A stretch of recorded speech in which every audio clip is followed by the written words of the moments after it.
Agora sim, temos o Enaldo aqui. Vou abrir o microfone dele. Enaldo, boa tarde. Boa tarde, Maria Mariana. Tudo bem? Boa tarde a todos os ouvintes. Eu vou pedir para você repetir o que você tinha dito quando eu te chamei aqui, porque infelizmente a gente não ouviu, Enaldo. Só relembrando para quem está escutando a Rasca, para quem está acompanhando o contexto dessa quarta-feira, a nossa entrevista agora é basicamente sobre os rumos do Hospital de Praia Brava, que tem ficado aí no centro das discussões, né, da cidade nos últimos dias, inclusive. Ontem teve uma audiência pública que... Ontem não, anteontem teve uma audiência pública na cidade, né, para se discutir ainda mais esses caminhos que deveriam ser tomados. Então, eu queria que você falasse novamente o que você disse quando a gente não conseguiu te ouvir, Enaldo. Eu tinha dado boa tarde e tinha falado sobre a importância de a gente estar aqui conversando, né, sobre os problemas da Fundação Eletronuclear de Assistência Médica, que envolve também o Hospital de Praia Brava, né? Uhum. E aí tinha te agradecido pela oportunidade e assim ser colocado à disposição para tirar as dúvidas aí que aparecerem Imagina, e tentar a gente é que agradece, Enaldo. você dar o máximo possível. Então vamos lá, eu queria que você começasse explicando para a gente, né, o que levou a instituição a enfrentar essa crise que a gente está acompanhando. E deu travado. Pode falar, a gente está com um probleminha de conexão também, parece que a internet não está muito legal, mas a gente está te ouvindo e a gente está te vendo, tá? Quando você quiser. Ok. É que deu uma picotada mesmo. A gente teve problemas aqui também, já consertamos. Bom, Mariana, é o seguinte, vou te chamar de Mariana, tá? Tá bom, fica à vontade. Então, nós assumimos a fundação em 14 de julho de 2025. Né? Na verdade, eu já sou aqui funcionário da fundação desde 2003. Né? Uhum. E o histórico da fundação, porque a gente tem que falar bem fundação, né? Por quê? Porque o hospital ele é uma das unidades da fundação. A Fundação Eletronuclear de Assistência Médica, ela tem o Hospital de Praia Brava como sua principal unidade, tem o Centro de Medicina de Radiações Ionizantes, que é formado por um grupo de pessoas, de pelo menos 92 profissionais altamente capacitados, treinados para atender acidentes radiológicos ou nucleares. E também tem um ambulatório médico de Itaorna, que fica dentro do complexo nuclear. E ele é responsável pelo primeiro atendimento pré-hospitalar de funcionários da usina, caso ocorra algum tipo de acidente com ou sem contaminação radiológica. Então, a Fundação ela tem essas três unidades, sendo a principal delas, obviamente, o Hospital de Praia Brava, que é um hospital de pequeno porte. Nós temos 44 leitos, 8 leitos de CTI. Somos basicamente um hospital cirúrgico. Estamos na beira da BR, né, exatamente 50 quilômetros de Paraty, 50 quilômetros de Angra dos Reis, aproximadamente. Então, somos um hospital que fica na beira da estrada, atende muitos acidentes na BR, principalmente na época de verão e grandes feriados, quando a população da cidade cresce muito. Sim. E, na verdade, desde esse período que eu estou aqui no hospital, desde 2003, a gente sempre conviveu com problemas financeiros. Por quê? Porque um hospital de menos de 100 leitos é inviável. Qualquer hospital com menos de 100 leitos, seja particular, seja SUS, é um hospital muito inviável. E o nosso hospital ele é filantrópico, ele atende SUS, mais de 60%. Nós não temos, não é nossa obrigação termos um hospital que dê lucro, mas a gente tem que manter um equilíbrio financeiro. O problema é que desde que eu estou aqui, a gente sempre viveu num período muito difícil, né? Porque a gente sobrevive com dotações da nossa mantenedora, que é a Eletronuclear, que foi a que criou a fundação. Então, nós temos verbas que vem da eletronuclear, que é a dotação. Temos verbas que vêm do SUS, Sistema Único de Saúde, que nós atendemos pacientes, pacientes também particulares e de operadora de saúde. Bom, essa verba, ela, pelo menos entre 50% a 60% dela, é mantida pela eletronuclear.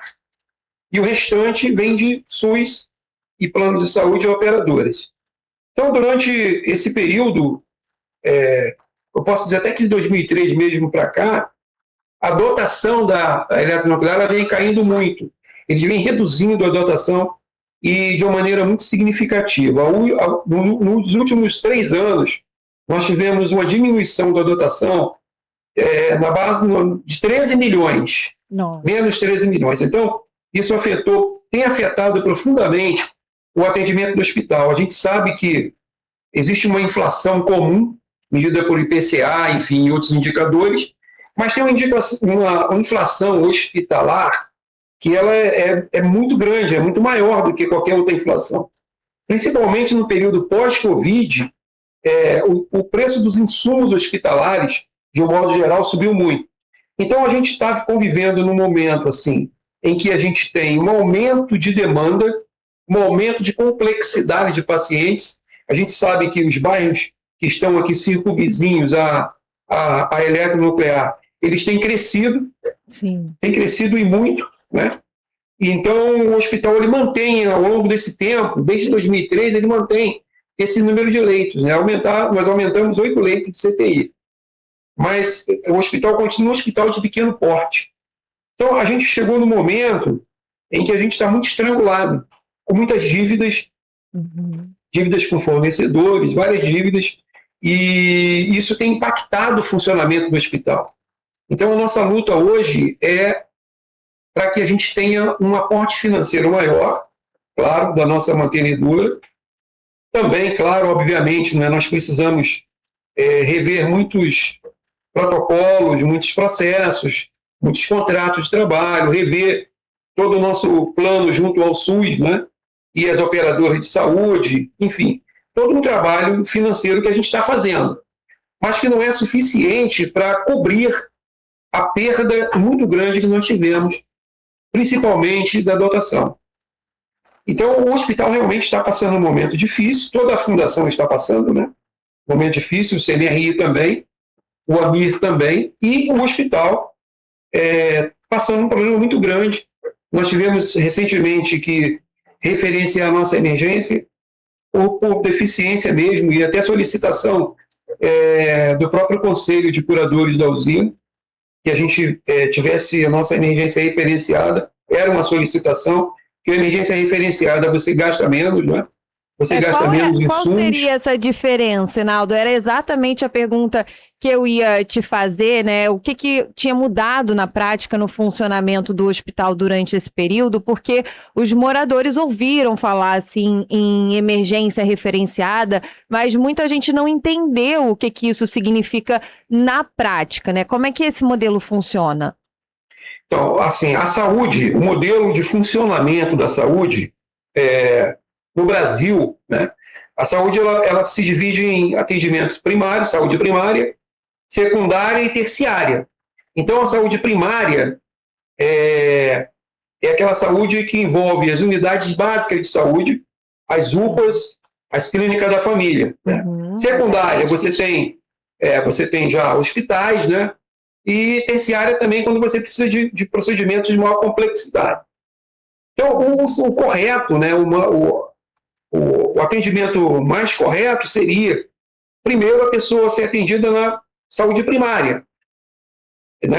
E da saúde primária, então, o problema dela ser ela passar por uma triagem, e aí os casos graves, os casos que precisam de atenção, que não seja possível se fazer para a saúde primária, você vem para a saúde secundária. Entendi. Né? E terciária, e você transfere o paciente para hospitais de grande porte no Rio de Janeiro, em São Paulo, enfim. Hospitais mais especializados. Né? É assim que funciona. O problema é que o nosso hospital é um hospital que tem um conceito muito grande na região. Ele é um hospital que ele tem um nome tem uma referência, né? No imaginário popular, é um hospital de muita referência, de muita qualidade. E, de fato, o é. Tem realmente uma qualidade muito boa. Então, as pessoas tendem a vir direto para o hospital de Praia Brava. Muitas vezes, as pessoas, em vez de passar na saúde primária, passarem na UPA antes de virem para cá, ora, se você tem um hospital, porta aberta, emergência aberta 24 horas, as pessoas vêm direto. Então, o referenciamento é exatamente o quê? Não é fechar a emergência, é você receber pacientes oriundos dessas unidades básicas em que o paciente passou por lá, foi avaliado, né? Foi solicitado até alguns exames, visto que muitas unidades básicas hoje do município, né, tem raio-x, tem laboratório para você fazer exame de urina, exame de sangue, os exames básicos, né? Exames, inclusive, cardiológicos, eletrocardiograma, ver se o paciente está infartando. Né? Eu fui diretor da UPA, do Parque Mambucaba, e nós tem tudo lá, né? Eles têm eletrocardiograma, tem raio-x, tinha um tomógrafo que não está funcionando, mas deve voltar a funcionar. Enfim, é uma unidade muito bem estruturada. Então, o correto é o paciente passar nessas unidades antes de ele vir para o hospital. Entendi. Porque senão você sobrecarrega o hospital com atendimentos que não precisariam de uma rede hospitalar, mas precisaria de uma unidade básica. Então, por isso que isso é uma emergência referenciada. A maioria dos hospitais do Rio e de outros grandes centros no Brasil funcionam dessa maneira, né, com referenciamento. Entendi. E a gente chegou nesse ponto e foi muito complicado mesmo, porque as pessoas ainda não compreendem, muitas pessoas não compreendem que a saúde ela funciona nesses níveis e que você tem que procurar esses níveis e esses níveis devem dar atenção de acordo com a gravidade do paciente. Então, basicamente é isso. Não, perfeito, Enaldo, entendi. E aí, é só uma dúvida, né? Então, agora o hospital está funcionando com essa emergência referenciada, mas a ideia de vocês, né, é que esses serviços voltem a funcionar integralmente, caso vocês consigam receber, né, esse aporte que está faltando, que foi retirado, ou é ficar nesse modelo a partir de agora? Não, a gente, se nós conseguirmos todos os aportes que precisamos, esse é um dos aportes, né? A gente tem que também levar em consideração outras coisas, né? Nós recebemos algumas dívidas antigas, passadas, no hospital que estão causando um peso muito grande no nosso orçamento. Não são dívidas relacionadas à malversação de dinheiro público nem nada disso. O que aconteceu foi que, durante um período, o hospital ele não pagou impostos. Por quê? Porque o hospital, ele por ter unidade tributária, né, e ter certificação de beneficência, você pode buscar isenção de alguns impostos. Sim. Porque você atende SUS, você tem toda uma parte filantrópica, né? E isso, o que aconteceu? Em julho de 2025, esse processo, na verdade é um processo jurídico, os nossos impostos eles eram compensados. Foram compensados de 2013 até 2025, alguns impostos. E houve uma mudança de legislação em nível federal, Receita Federal, e todas essas compensações financeiras que foram realizadas no passado, elas viraram dívida.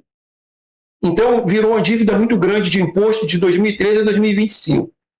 Isso está sendo trabalhado judicialmente. É possível que essa dívida caia por terra, mas, no momento, ela está sendo cobrada.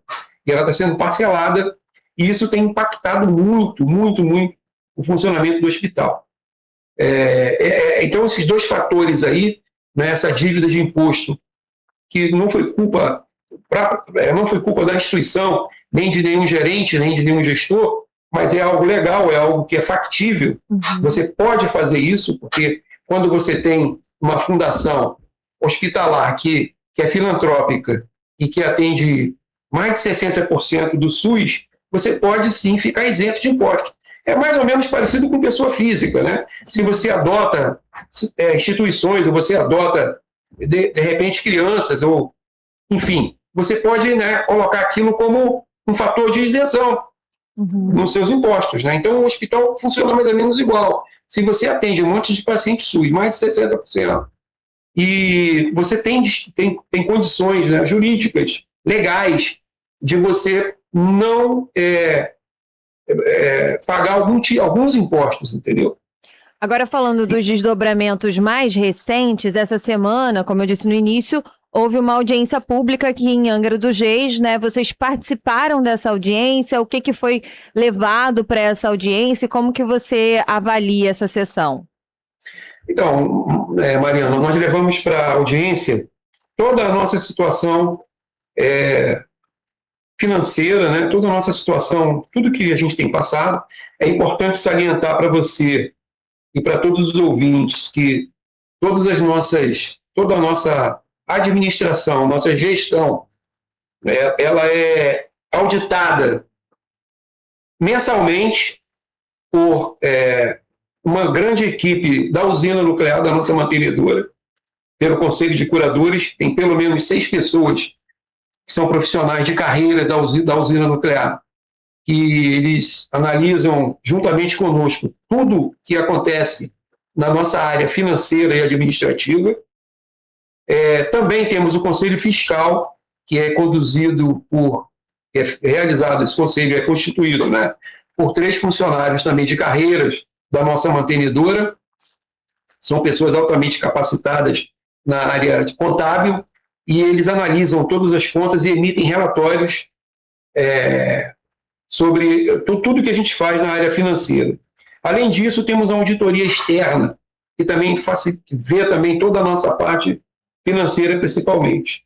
Então, assim, o que nós levamos, os nossos números reais, atuais, de tudo que está acontecendo com a gente aqui no hospital, na fundação, né? Mostramos todo o que nós precisamos para melhorar a nossa ação, o nosso trabalho aqui. E, assim, foi muito interessante tudo que aconteceu, né? Realmente, assim, o caráter informativo muito bom, até educativo também, visto que você tinha muitas pessoas da comunidade lá. Então, foi possível a gente explorar bastante e explicar detalhadamente tudo o que tem acontecido. E nesse aspecto é muito importante, porque a nossa situação ela pode ser explorada de várias maneiras, né? Então, existem pessoas que exploram de uma maneira inadequada e fica uma coisa fragmentada, principalmente nas mídias, na rede social, com informações desencontradas e algumas até inverídicas, né? Sim. Então, foi importante a gente mostrar toda a situação para todos os vereadores da casa e para toda a população, toda a representação que estava lá. E mostrar, assim, as saídas, né, que a gente também precisa encontrar para que o hospital ele continue com seu papel social, que é extremamente importante aqui na nossa região. Muito importante para Paraty, para Angra dos Reis, né, e para todo mundo que cruza na rodovia, principalmente nos feriados, né, na época de verão, principalmente. Ele fica ali bem no meio do caminho, né? Como você pontuou, 50 quilômetros de Angra, 50 quilômetros de Paraty. Eu, particularmente, né, que já estava aí no meio do jornalismo há muitos anos, sei que muitos acidentes mesmo que acontecem na BR-101, a gente sabe que é uma das rodovias federais mais perigosas do país, então constantemente esses acidentes acontecem, né? Tem o trânsito em mão dupla, tem todos os pontos de fiscalização eletrônica, as curvas muito fechadas, e é o que você falou, em períodos de feriado, de festa, finais de semana, a gente sabe que essa também é uma região muito buscada pelos turistas, né? Então, além de ter que atender a população residente, às vezes acontece, né, de ter que atender também esse turista que está passando por aqui e que eventualmente acaba tendo algum problema. Então, Enaldo, diante disso tudo, eu queria saber, para a gente finalizar a sua participação aqui no Contexto, qual é a mensagem que você gostaria de deixar Para os moradores que dependem, né, dos serviços do Hospital de Praia Brava, principalmente esses do entorno, aí o Frade, Parque Mambucaba, a gente sabe que Parque Mambucaba tem uma população considerável, né, aqui em Angra dos Reis, representa uma parte da população considerável, então muita gente depende desse atendimento. O que você falaria, então, para essas pessoas em relação aos próximos passos, ao que você espera que aconteça?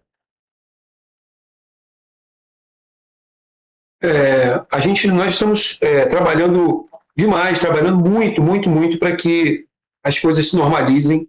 Estamos trabalhando em vários níveis, né, em níveis administrativos, de gerência e gestão interna, em nível político, municipal, estadual e nacional.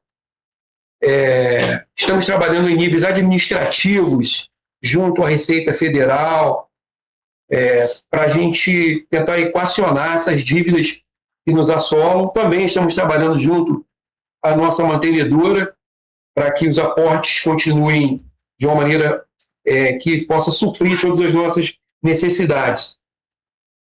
E a mensagem que eu queria deixar para a população, Mariana, é que o hospital ele continua de portas abertas, tá? O hospital ele continua e sempre continuará, enquanto essa direção estiver aqui, a atender pacientes do Sistema Único de Saúde. O hospital não vai parar de atender SUS, nunca parou de atender SUS. O nosso papel é de fortalecimento do SUS. As pessoas que estão aqui na gerência, o Wilson Peixoto, que é o nosso diretor técnico, já foi secretário de Saúde de Angra, é servidor da Secretaria da Prefeitura Municipal, tem toda a formação na área epidemiológica e de saúde da família, então é uma pessoa extremamente ligada ao SUS. A minha formação toda é do SUS, eu trabalho no SUS desde 82, então a gente trabalha pelo fortalecimento do SUS. Então a população pode ficar tranquila que o hospital vai continuar com a qualidade, com o atendimento e com as portas abertas sempre para atender o SUS. E eu queria tirar essa dúvida, porque essa dúvida tem aparecido aí pelos meios, aí, pelas mídias, né? Uhum. Mas isso não é uma verdade. Nós continuamos um hospital basicamente de atendimento ao Sistema Único de Saúde, tá? E também mantendo aqui o nosso plano de emergência, que é um plano importantíssimo para o funcionamento do complexo nuclear. A nossa equipe é uma equipe referência na Organização Mundial de Saúde para atendimentos a radioacidentados, e a gente pretende sim continuar com as nossas portas abertas, atendendo com qualidade, com humanidade e carinho e atenção, que é o que se destaca aqui no Hospital de Praia Brava. Tá? A humanidade, o amor e o carinho da equipe são realmente com os pacientes, com aquele que nos procura, é a nossa marca registrada. É um diferencial, é muito importante. Enaldo, eu te agradeço mais uma vez por ter aceitado o nosso convite, esclarecido toda essa questão que é de interesse da nossa população, né? Não só aqui de Angra dos Reis, mas também de Paraty, da região como um todo. Então, mais uma vez, muito obrigada. O canal continua aberto, tá? Sempre que precisar. Eu que agradeço a oportunidade aí. Boa tarde, um abraço para todos os ouvintes e continuamos trabalhando aqui firmemente para tudo se normalizar. Outro, tchau. 2h37, tá na hora de falar de educação. Contexto, você por dentro da notícia. Olha só, a Prefeitura de Angra lançou o programa Novas Oportunidades de Aprendizagem, voltado a estudantes que apresentam dificuldades em língua portuguesa e matemática. Mas como esse programa vai funcionar na prática? Quem pode participar e como as famílias podem ter acesso? Para responder essas perguntas, eu recebo agora o secretário de Educação, Juventude e Inovação do município, Paulo Fortunato. Paulo, muito boa tarde, obrigada por ter aceito o nosso convite, por estar aqui no Contexto nessa quarta-feira na Rasca Web. E eu já começo te perguntando, o que é exatamente o programa Novas Oportunidades de Aprendizagem? Boa tarde, Mariana. Antes de mais nada, parabenizar a Rasca, pela grande contratação, pelo grande reforço no time da Rasca Web. Parabéns a você também. Muito pelo obrigada. retorno às ondas do rádio, pelas plataformas multidigitais, né? Então, toda sorte, todo sucesso para você, Obrigada. o que desejamos. Boa tarde, boa noite ou bom dia, depende do horário que as pessoas vão assistir. Isso aí. O pessoal do ao vivo está na boa tarde, né? E boa tarde a todos que estão aqui no estúdio, que nos acompanham aqui nesse momento aqui, nessa nosso bate-papo aqui no Contexto. Bom, o nome do programa já é bem sugestivo, então a gente está aqui para entender o contexto, né, desse programa, Paulo. Né?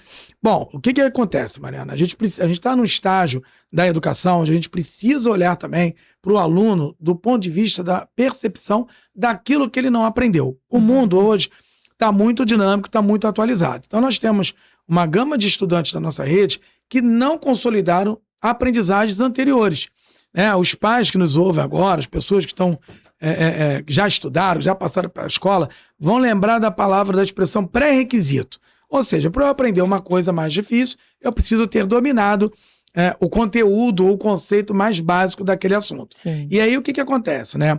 Desde 2022, Angra tem um sistema de avaliação próprio, né, que é o sistema Avaliar, e o sistema Avaliar vem apontando para a gente um certo grau de dificuldade dos nossos estudantes dos anos finais do ensino fundamental. O que isso quer dizer? Isso quer dizer que, na verdade, os estudantes que hoje estão no ensino fundamental anos finais, eles ainda precisam passar por um processo de recomposição de aprendizagem, né, daquilo que ficou faltando, daquilo que ficou para trás dentro do seu processo, dos anos iniciais ou de alguma etapa dos anos finais. Então, nós vamos trabalhar com esses estudantes para fortalecer a capacidade de aprendizagem dele, fortalecer o conhecimento deles e, ao mesmo tempo, auxiliar os professores que hoje estão nas salas de aula, tendo que dar conta dos conteúdos atuais, né, das habilidades e competências atuais, mas o estudante, muitas vezes, ele, por conta dessa defasagem da sua aprendizagem, não consegue acompanhar. E aí, isso é algo muito importante, né, Paulo? Porque quando a gente fala dos anos finais da educação, a gente tem que pensar que após esse momento, né, essa conclusão ali do ensino médio, né, ele vai ter que disputar uma vaga também em uma universidade, seja ela pública, particular, mas ele vai tentar ali se colocar, né, dentro do meio universitário, e é um meio muito competitivo. A educação, a educação formal, ela tem etapas, né? Então essas etapas, elas precisam estar consolidadas. A gente está aqui tratando de anos finais, mas a prefeitura tem programas próprios para alfabetização na idade certa, porque é importante que a criança aos 7 anos de idade esteja alfabetizada, né? A gente tem programa específico, é o programa angrense de aprendizagem na idade certa para os estudantes do 3º e 5º ano de escolaridade. Esse ano foi lançado o PAEC para os anos finais, que é um material estruturado, que é a formação dos professores, todas elas baseadas nos resultados das avaliações. Então, a não consolidação de aprendizagem numa determinada etapa vai trazer consequência negativa na etapa seguinte. Então, nós estamos tratando de ensino fundamental nos finais, mas daqui a pouco eles estão no ensino médio, né? Que é o estágio anterior da faculdade, que é o estágio anterior do mercado de trabalho. E esse aluno precisa ter, esse estudante precisa ter todas essas habilidades consolidadas dentro do período em que ele encontra-se estudando. Só para você ter uma ideia, a gente hoje tem uma defasagem no 9º ano do ensino fundamental de 57% de estudantes em língua portuguesa.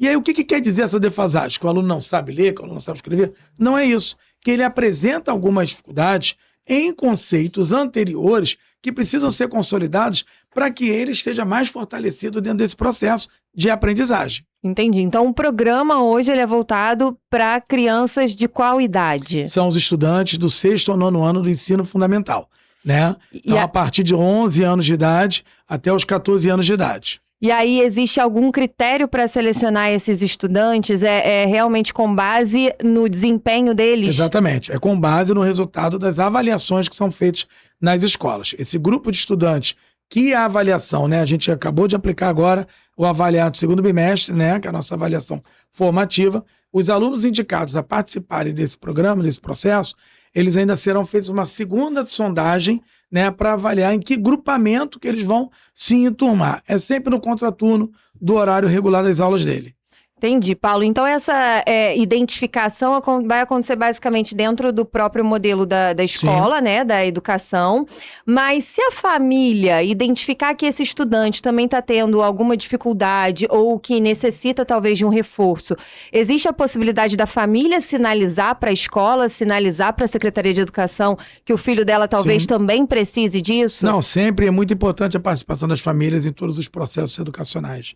É por isso que a gente acabou de fazer agora um processo consultivo em cada escola, eleger o seu conselho de escola, onde os pais, por exemplo, fazem parte desse conselho. É muito importante. Né? Para quê? Para que justamente a gente tenha uma escuta apurada dos responsáveis sobre aquilo que está acontecendo. E individualmente, os pais podem procurar a escola, principalmente pelo canal da direção da escola, que vai saber acolher e vai saber passar qual vai ser o processo que o filho dele vai passar. Agora, Paulo, esse programa, ele vai acontecer em todas as escolas do município ou ele vai ser destinado a algumas unidades? Como que vai funcionar isso? São 20 escolas de anos finais da nossa rede. Nós temos 94 unidades de ensino, sendo que 20 delas são específicas ou têm turmas de ensino fundamental anos finais. Você tem aluno com defasagem nas 20. Então ela vai acontecer nas 20. A gente não pode deixar nenhum aluno para trás, a gente não pode deixar nenhum estudante para trás. O mote desse programa é justamente identificar o problema e atuar na causa dele para que esse estudante continue se desenvolvendo. E aí essas aulas, esse reforço, ele vai acontecer todos os dias da semana em contraturno ou vai ter dias específicos? Como é que vai ser? O reforço é em português e matemática, né? A nossa equipe da Superintendência Pedagógica está elaborando a parte final desse programa para poder lançar junto às escolas, né? Toda a operacionalização. Então, dentro em breve, nós vamos ter todo o detalhamento de como vai acontecer. É sempre no contraturno e o reforço é de português e matemática. Então, você pode ter aula de português num dia, pode ter aula de matemática no outro. O importante é que esse estudante ele compareça às aulas de reforço. Para quê? Qual é o objetivo da aula de reforço? Empoderar esse menino nesse aprendizado que ele ainda não consolidou. Ou seja, qual é a expectativa da Secretaria de Educação? Depois que essa criança, que esse jovem passar por essas aulas, né? Quando chegar, você disse que a avaliação já foi feita agora desse segundo semestre, né? E quando chegar no final do ano, o objetivo é qual, né? Esse programa vai até o final de 2028, certo? Então, nossa expectativa é que os resultados da avaliação... Que o modelo é o seguinte, Mariana, como é que acontece o modelo educacional hoje em Angra? Você tem as avaliações que são periódicas da rede. Essas avaliações, elas indicam para a gente o que o aluno está aprendendo ou não está aprendendo. São avaliações que são de um órgão independente, que é a Universidade Federal de Juiz de Fora, através do CAED, né? Que é o seu centro de avaliação, né? da educação. E aí, o que acontece? Ali você consegue detectar quais são as habilidades ou os conhecimentos que o aluno não conseguiu aprender. Qual é a nossa expectativa? Que nenhum aluno esteja na faixa mais baixa de aprendizagem da nossa escala de avaliação. Né? Que se esse aluno ele for migrando positivamente, ele vai fortalecendo-se dentro do processo e, principalmente, ele vai começar a render melhor nas aulas das disciplinas dos anos de escolaridade em que ele está. E se esse resultado for positivo, né? Vocês perceberem ali que realmente ajudou bastante aquele aluno, ele conseguiu pegar esses conteúdos que estavam defasados, existe a possibilidade de ampliar esse programa para outras séries também? Na verdade, a sua pergunta é muito importante para que todos aqui prestem bem atenção no que a gente vai conversar aqui agora. Esse é um programa que está exigindo de nós um senso de urgência muito grande. Daqui a pouco nós temos uma quantidade de meninos e meninas, cerca de 1.400 estudantes, que estão indo para o ensino médio. Então, para esta etapa, é um senso de urgência muito grande. Então, o nosso foco inicial vai ser no 7º, 8º e 9º ano. Por que não no 6º? Porque as avaliações de 6º ano nos apontam, né, de acordo com os estudantes que passaram no 5º ano de escolaridade, pelo Programa Angrense de Aprendizagem de Idade Certa, já está surtindo efeito. Então, o fluxo dentro da rede, ele já começa a surtir efeito. O aluno está aprendendo melhor nos anos iniciais, está chegando melhor nos anos finais. Para se ter uma ideia, hoje, 6º ano, nós temos 30% dos estudantes com a necessidade de recuperação de alguma aprendizagem não inferida, que a própria escola pode trabalhar isso e pode tratar isso. O nosso programa aqui, ele não tem o objetivo de permanecer ou ser estendido. Ele tem o objetivo de resolver o problema desse grupo, mas a educação ela precisa funcionar para que isso não seja mais necessário. Entendi. Também é importante salientar que nesse grupo de alunos, a gente está com estudantes que passaram pela pandemia. Alguns estudantes aqui que a gente está tratando foram alfabetizados na pandemia. O que isso quer dizer? A etapa da alfabetização, se tem uma etapa que é muito importante, é a da alfabetização. Sim. E ela se dá na convivência professor e estudante. Nós ficamos praticamente 2 anos sem essa convivência, né? O que dificulta muito o processo, por exemplo, de alfabetização. Então a gente precisa agora resgatar nesses adolescentes que estão nos anos finais a sua capacidade de aprendizagem, né? E fazer com que a rede funcione melhor para que esse programa não tenha necessidade de ocorrer. Secretário, o programa ele foi lançado na semana passada, mas quando ele começa a funcionar? Após as férias escolares agora de julho? É isso, ele vai começar a funcionar no segundo semestre, né? Nós estamos construindo uma parceria com uma instituição de organização da sociedade civil, né? Que vai nos apoiar, inclusive, com o patrocínio de parte desse programa, né? Que vai trazer para nós 2 frentes de trabalho. Uma, que é muito importante dizer, que é a gestão da escola. Então, vai atuar com os gestores da unidade de ensino. E a outra vai atuar diretamente com os próprios estudantes e com os professores de português e matemática. Enquanto isso, a prefeitura, o prefeito Ferretti, quero aqui agradecer mais uma vez a ele, né? Já não tem mais palavras assim, para agradecer ao Ferretti por ter estado conosco, por acreditar, por apoiar, mas principalmente porque ele já autorizou a chamada de 73 professores para atuar nesse projeto.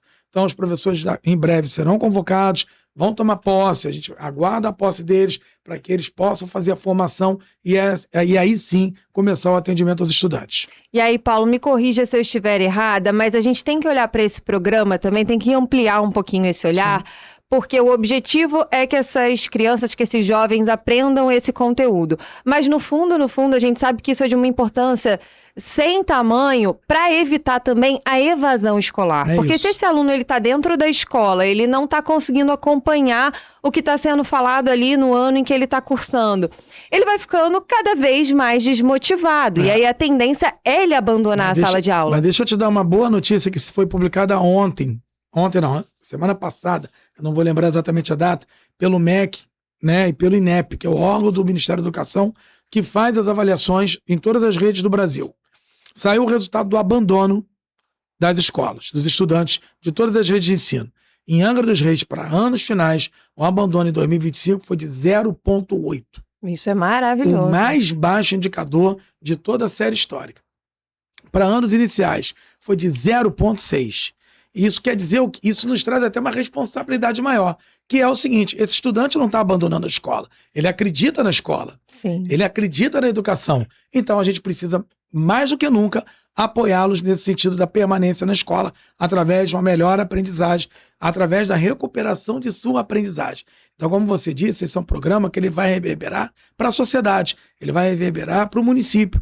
São alunos, são estudantes da rede municipal que estarão melhores preparados para enfrentar os desafios da vida adulta, que daqui a pouco eles estarão enfrentando. E agora, voltando então alguns anos atrás, já que você me trouxe essa informação, você acredita que, por exemplo, o cartão educação, que foi uma política pública, sim, pensada também nessa questão da evasão, ele contribuiu para isso, para essa melhora nesse índice? Mariana, o nosso cenário hoje é o seguinte: a gente tem um problema ruim para dar conta agora, que é essa questão da aprendizagem dos nossos estudantes.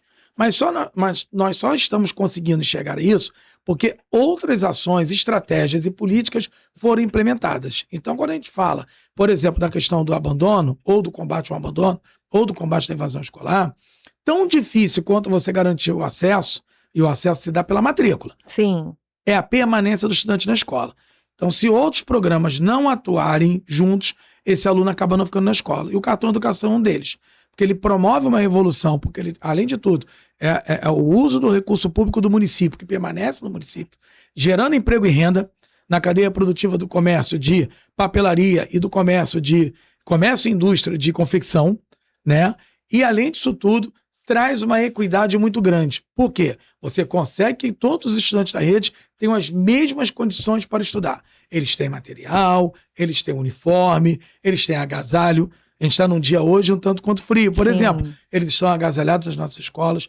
Então, tornar a escola atrativa. O programa Revitaliza a Escola, que serviu não só para ampliar as nossas vagas, mas, por exemplo, para atuar no processo de melhoria dos equipamentos escolares. Ou seja, você torna a escola mais agradável, esse estudante quer ficar na escola. Então, são várias políticas públicas que vêm acontecendo ao mesmo tempo. Chamada de professores dos últimos concursos faz com que a nossa carência de professores seja mais baixa de todos os tempos, né? A nossa carência hoje é muito residual. Isso faz com que o aluno tenha mais tempo de aula, esteja mais tempo dentro da escola, gostando de estudar. Então, a Prefeitura de Angra vem promovendo várias ações simultâneas, né, para que possa promover a permanência do estudante na escola. Isso sem a gente falar no programa de alimentação escolar, isso que gera também positividade para o município. A partir do momento que a gente tem um sucesso muito grande com a chamada pública da agricultura familiar, com os agricultores familiares da nossa cidade, comercializando seus produtos para a prefeitura, para o emprego na merenda escolar, o transporte escolar, tanto o da prefeitura, o nossa educação, quanto, né, a concessionária de serviço público, de ônibus, né? Então você tem uma gama de fatores, você tem uma gama de ações estratégicas. Só para você ter uma ideia, a gente parou de contabilizar as nossas ações na virada do governo Fernando para o governo Ferretti. Eram 48 ações entre 2021 e 2025 na educação do nosso município. Então, tudo isso contribui, por exemplo, quando a gente implantou o sistema Avaliar, era justamente para poder a gente enxergar antes e para atuar no processo pedagógico durante. Não adianta a gente saber no final do ano, após os conselhos de classe, após, né, o resultado final é o resultado final. O resultado final... Não vai ter como mudar, não vai ter tempo mais de mudar. Para a gente falar em taxa de abandono, esse município já experimentou alguns anos no passado com taxa de abandono de cerca de 30%. Nossa, é muito alto. E aí conseguir 30%. cair para 0,8 é uma diferença... Para a gente poder entender, de cada 10, 3 estavam fora da escola. Hoje, de cada 10, menos de 1 estão fora da escola. E a gente quer trabalhar cada vez mais para potencializar as escolas no sentido de serem atrativas e principalmente para o adolescente.